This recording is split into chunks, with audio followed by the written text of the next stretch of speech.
Um dia, 5 crianças foram raptadas da Terra e levadas para os confins do universo. E após 20 anos...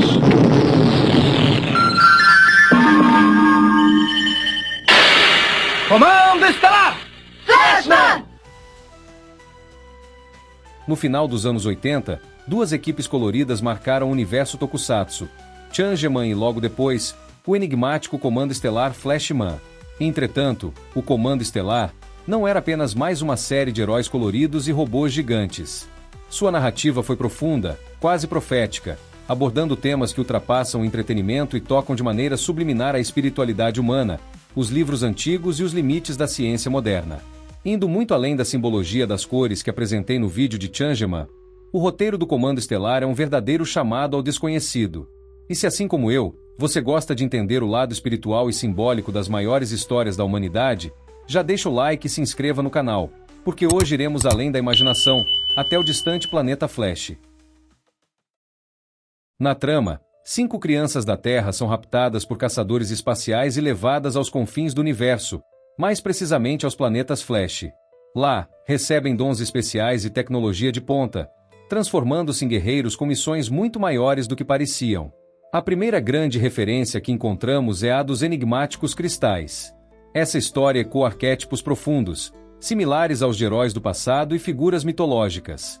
Uma dessas figuras é Tubal-Caim, personagem central em algumas tradições apócrifas e esotéricas, mencionado também na Bíblia, em Gênesis 4:22. Considerado o primeiro ferreiro da humanidade, Tubal-Caim teria recebido, segundo algumas tradições, o conhecimento dos anjos, os vigilantes, para forjar ferramentas e armas, capazes de proteger os humanos das ameaças dos Néfilins, os gigantes descritos no livro de Enoque e em Gênesis 6.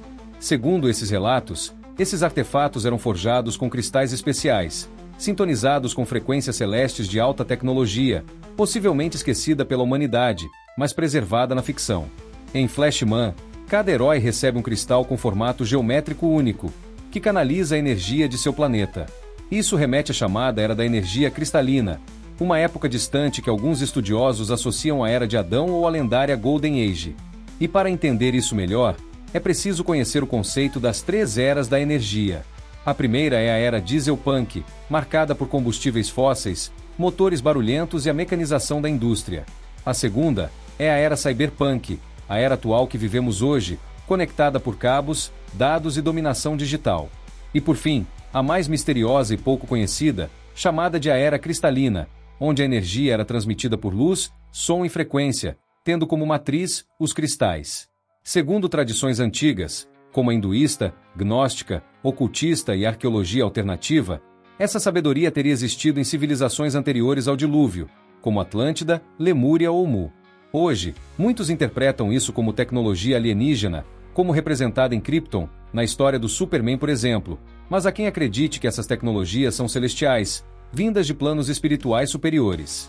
Cristais como quartzo, selenita ou ormo seriam não apenas fontes de energia, mas portais dimensionais, capazes de armazenar memórias, transmitir sabedoria e reconectar o ser humano à sua origem cósmica. O livro de Enoque e o livro dos Jubileus relatam que os anjos caídos ensinaram aos humanos artes proibidas: alquimia, astrologia, forja, manipulação genética e controle de frequências. Essas tecnologias podem ter existido em civilizações perdidas, e em Flashman, vemos isso reaparecer, revestido de ficção, mas carregando o mesmo simbolismo. E o ponto central de tudo isso é a figura do deus Titã, ou como é chamado na série, o deus Titã, que, como podem perceber, é o mesmo nome, o ser celestial que oferece aos 5 heróis a energia cristalina. Seu nome carrega um peso mitológico. Na mitologia grega, os titãs eram os deuses primordiais, gigantes que antecederam os olímpicos. Eles foram derrotados por Zeus na Titanomaquia, um conflito entre gerações de deuses. Mas aqui, no canal, como já expliquei antes, nossa proposta é especulativa, espiritual e simbólica. Acredito que essas mitologias são reflexos de uma narrativa mais antiga. A Titanomaquia é apenas a versão grega da queda dos Néfilins, a rebelião celestial anterior ao dilúvio relatada no Livro dos Gigantes, que não obstante, se alinha perfeitamente com a história do Comando Estelar. Isso porque, nesse livro nos deparamos com o personagem Mahuai, um gigante Nephilim diferente dos demais, que carregava o apelido de Deus Titã. Mahuai, filho de um dos anjos caídos, demonstra inquietação espiritual. Ele busca o profeta Enoque, pedindo que interceda junto a Deus pelos caídos e pela criação corrompida. Uma atitude rara entre os gigantes, que demonstra arrependimento e desejo de retorno à luz. É interessante como essa figura se assemelha ao deus titã de Flashman, não apenas no nome, mas como um ser de sabedoria e compaixão, um amigo das estrelas, que oferece dons celestiais para despertar a identidade espiritual dos heróis. Enquanto os anjos caídos corrompem, o deus titã oferece tecnologia sem alterar o DNA, sem a perversão do transhumanismo moderno, onde o corpo é manipulado e a alma suprimida. Por que está me salvando? Você foi criado por Keflin. Mas uma vez vindo a este mundo, você tem que dar valor à vida. No comando estelar, os dons são espirituais, não genéticos. É como Salomão com seu anel, abrindo portais espirituais sem comprometer a essência humana, ou como está escrito no livro A Chave de Salomão, o lendário cristal Shamir, a tecnologia que ajudou o rei a construir o primeiro templo de Israel. Porém, assim como eu, vocês também sabem que na história dos heróis da manchete, não é a armadura que define o herói, mas sim o coração. A coragem, a justiça que são a base de sua verdadeira força, a força que nenhuma tecnologia ou manipulação genética pode replicar. Por isso, para mim, os tokusatsus e os animes dos anos 80 são verdadeiros exemplos de valores espirituais e cristãos. E para finalizar o argumento dos cristais, vale ressaltar que além dos livros apócrifos e esotéricos, a Bíblia também reconhece o poder dos cristais. Em Êxodo 28, o sumo sacerdote de Israel carregava 12 pedras no peito, cada uma representando uma tribo e um dom espiritual. E segundo algumas vertentes do judaísmo e também da Cabala, cristais como rubi, esmeralda, safira, citrino e quartzo possuem, segundo tradições, frequências vibracionais únicas, e o mesmo acontece em filosofias discretas como a Rosa Cruz. Veja, o vermelho rubi e a almandina simbolizam a coragem, justiça e o sangue dos guerreiros celestes. O verde esmeralda e a jade representa a regeneração, crescimento, proteção do sagrado. O azul safira e a topázio representam sabedoria, intuição e escuta espiritual. O amarelo, como o citrino e o berilo, representam a clareza, inteligência e o despertar da mente. E por fim, o rosa, como o quartzo e turmalina, evocam a compaixão, amor divino e a cura emocional. E agora iremos abordar a parte mais densa da análise de hoje, o personagem Ladeus e o Império Mês. O vilão monarca Ladeus claramente já evoca a narrativa dos falsos deuses da antiguidade. Além da prepotência do nome, Ladeus é a encarnação que deseja controlar a vida através da manipulação molecular. Com a ajuda do Dr. Keflin, um cientista sombrio, que usa uma frequência musical para criar monstros e gigantes usando tecnologias que ecoam experimentos genéticos. Assuntos que tenho certeza que você já entende muito bem, pois tenho falado muito sobre isso nos vídeos anteriores. Porém aqui é revelado um ponto importante que mostra que, assim como as cores, a música também é capaz de alterar nosso estado não só emocional como também molecular. Alguns estudiosos fora do meio acadêmico tradicional afirmam que certos estilos musicais populares hoje operam em baixíssimas frequências sonoras que podem influenciar negativamente o corpo e a mente. Segundo essas teorias, tais frequências estariam associadas a alterações genéticas sutis, queda de energia vital, manipulação emocional e até possíveis formas de controle mental coletivo. E agora, as simbologias ficam ainda mais fortes, quando reparamos que os monstros da série não são simples inimigos. São claramente representativos de experiências genéticas antigas, que apontam diretamente a algo sombrio, que acredito que você nunca deve ter percebido, porém, como você viu na capa desse vídeo, aqui entram dois vilões fundamentais para complementar minha analogia. Primeiro, o poderoso Vandar, que como você pode ver na imagem, representa claramente a aparência de um íncubus. Uma figura demoníaca masculina que manipula o tempo e o DNA feminino durante o sono, e sua parceira, Nefer, que na minha opinião, é uma das vilãs mais insanas e bem feitas do Tokusatsu, interpretada pela atriz Sayoko Hajiwara, que aqui toma a forma de uma figura clássica da demonologia antiga, uma sucubus, a mesma aparência da personagem Morgan no jogo Darkstalker, onde a mesma é mencionada claramente como uma sucubus. Como sabem, Nefer é sedutora, hipnótica e com motivações ocultas. Ela simboliza os perigos da manipulação emocional e genética, e na série, ela representa exatamente essa simbologia, e para confirmar isso, deixo ela mesmo dizer para vocês a seguir. Diabólica! Néfili! Como viram, esses arquétipos existem desde os primeiros textos religiosos e são associados à origem dos Néfilins, os semideuses do passado, e até mesmo ao modo de como o próprio anticristo virá ao mundo no futuro. Ambos os demônios, segundo a demonologia, são responsáveis pela manipulação do DNA humano através da fertilização e fecundação, e não irei dar mais detalhes aqui, mas acredito que vocês entenderam. Pois a manipulação molecular é a base da ciência do Império Mês. A cultura moderna usa o termo alienígenas como sinônimo de seres de outros planetas, mas os textos antigos o chamavam de demônios, anjos caídos ou vigilantes. Em Flashman, a estética pode ser espacial, mas a simbologia é profundamente espiritual, e para você que é novo no canal, espero que entenda que é por esse caminho que eu sigo. E aqui, amigos, abro uma aspas para dizer algo muito importante, deixo expressamente claro que de modo nenhum, acredito que essas séries são malignas, e que os cristãos não devem assistir. Pelo contrário, a verdadeira mensagem que todas essas séries tokusatsu e animes do passado representam são absolutamente positivas em todos os sentidos, e isso vocês que são fãs como eu, sabem disso melhor que ninguém. O fato delas mostrarem essas figuras e símbolos através dos vilões mostra que a obra possui verdadeiramente um peso artístico, um roteiro fiel, feito com alma, e que mostra que nossos heróis estão enfrentando inimigos de verdade, os mesmos que, segundo a Bíblia, enfrentamos no mundo espiritual, e é isso que representa a verdadeira jornada do herói. Logo, assim como está escrito no Evangelho de João, capítulo 17, quando Jesus faz uma oração ao Pai pelos seus discípulos, onde ele diz: "Não peço que os tires do mundo, e sim que os guardes do mal." Nessa frase, Jesus deixa claro que o propósito não é escapar do mundo, mas viver nele protegidos pelo Pai, mesmo em meio ao mal desse mundo.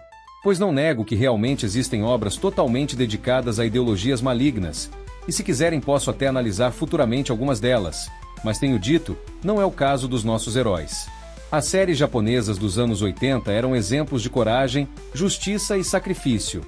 Eles representavam o bem, lutando com todas as forças contra as trevas, e essa mensagem ecoa, pelo menos para mim, diretamente com o Evangelho.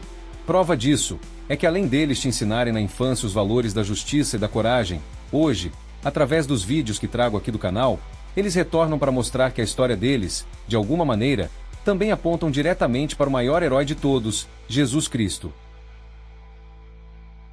E agora, para poder encerrar com chave de ouro, como citei antes, a história dos Flashman abre margens para irmos mais além.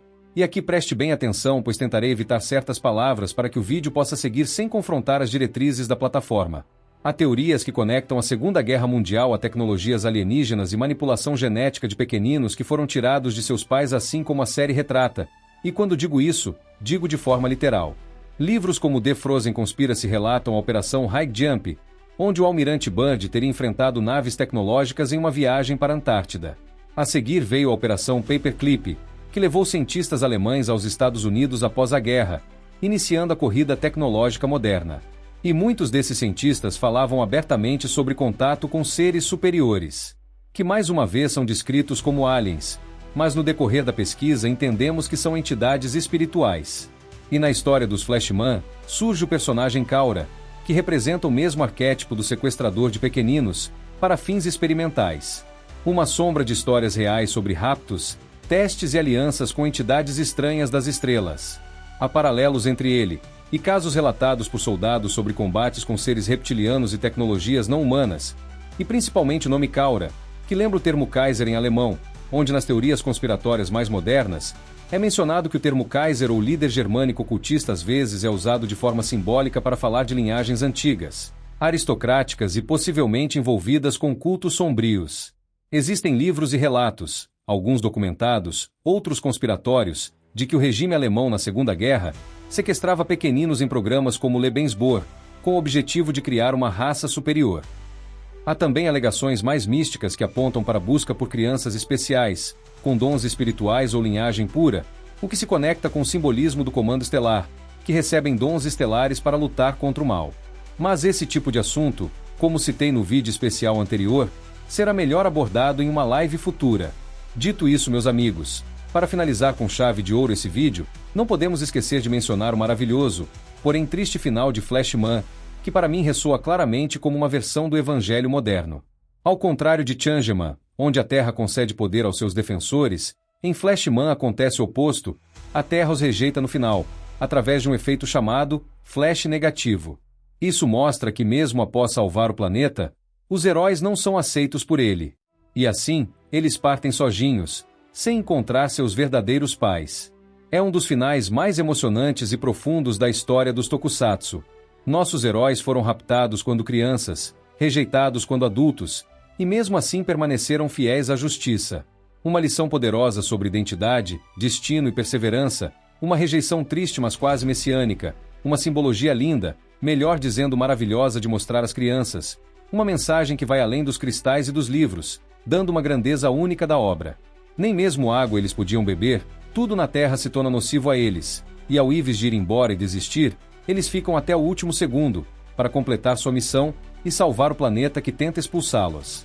Um valor heróico único, que na história real da humanidade foi vista somente em um personagem, ou seja, Cristo. Essa mensagem é para você que está cansado, desanimado, sentindo-se perdido. Lembre-se, você é como comando estelar, escolhido, treinado e equipado por algo maior. Jamais desista. A Bíblia ensina que o bem sempre triunfará sobre o mal, mesmo quando o mundo nos rejeita. E a prova disso é que após 40 anos, nossos heróis voltaram à Terra, inclusive estiveram até no Brasil esse ano. E tenho certeza que, se Jim e seus amigos estivessem aqui agora, eles diriam a mesma coisa. Jamais desistam de lutar, amigos e amigas.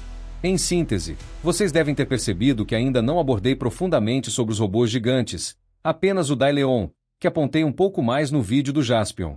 De fato, o poderoso Flash King e o cativante Titan Jr. são memoráveis, porém, irei abordar melhor essa temática em um vídeo dedicado somente a eles. A ideia de criar seres gigantes de metal é antiga. Na mitologia grega, Talos, o gigante de bronze, foi criado pelo deus Hefesto, na China. Também há relatos milenares de autômatos que imitavam a vida. Mas isso é só a base. Em breve, um vídeo especial trará mais sobre esse tema. Assim como vimos em Changeman, a série Comando Estelar também trabalha de forma profunda com a simbologia das cores. Cada herói carrega uma energia única, e as cores refletem não só seus dons, mas também sua missão espiritual. Se você quiser entender melhor esse tema das cores e seus significados mais ocultos, recomendo fortemente que assista ao vídeo dos Changeman. O link vai estar na descrição. E aproveito para contar que já estou trabalhando nos próximos vídeos, incluindo 2 universos que eu sou absolutamente fã, Shurato e também Yu Yu Hakusho. Porém, no meio das minhas pesquisas, descobri que posso aprofundar ainda mais no tema. Então te peço um pouquinho de paciência. Quando esses vídeos saírem, trarão grandes revelações e conexões surpreendentes. Mas senti algo forte no coração. O próximo vídeo precisa ser sobre um dos animes mais impactantes da atualidade, e que para mim é uma verdadeira obra de arte, Demon Slayer. Então se prepare, porque esse vídeo vai ser estrondoso. Muito obrigado por estar comigo até aqui. Se você curtiu esse conteúdo, deixa o like, compartilha com alguém que ama essas histórias, e que Deus te abençoe grandemente, que Cristo nos dê a força dos nossos heróis da infância, que possamos continuar aprendendo com essas séries. E deixo um aviso importante. Você já me viu aqui falando de animes, tokusatsus, simbologias e Bíblia. Agora chegou a hora de dar um passo a mais. Vou te ensinar tudo o que aprendi, inclusive como crio essas animações e artes, para que você também aprenda a criar com propósito. Por isso, estou abrindo minha mentoria exclusiva, com foco em fé, cultura pop e criatividade. É um grupo fechado no WhatsApp, com acesso vitalício de 1 ano, por um valor simbólico pago uma única vez. O link para entrar vai estar no primeiro comentário fixado aqui embaixo. Se você sente que é hora de usar seus dons para algo maior, vem comigo nessa jornada. O foco é excelência, aprendizado e transformação. Sua ajuda fortalece esse trabalho independente e me permite continuar produzindo vídeos ainda mais impactantes. Obrigado de coração. Até o próximo vídeo. Guerreiro e Guerreira da Luz, Jeff Historiador.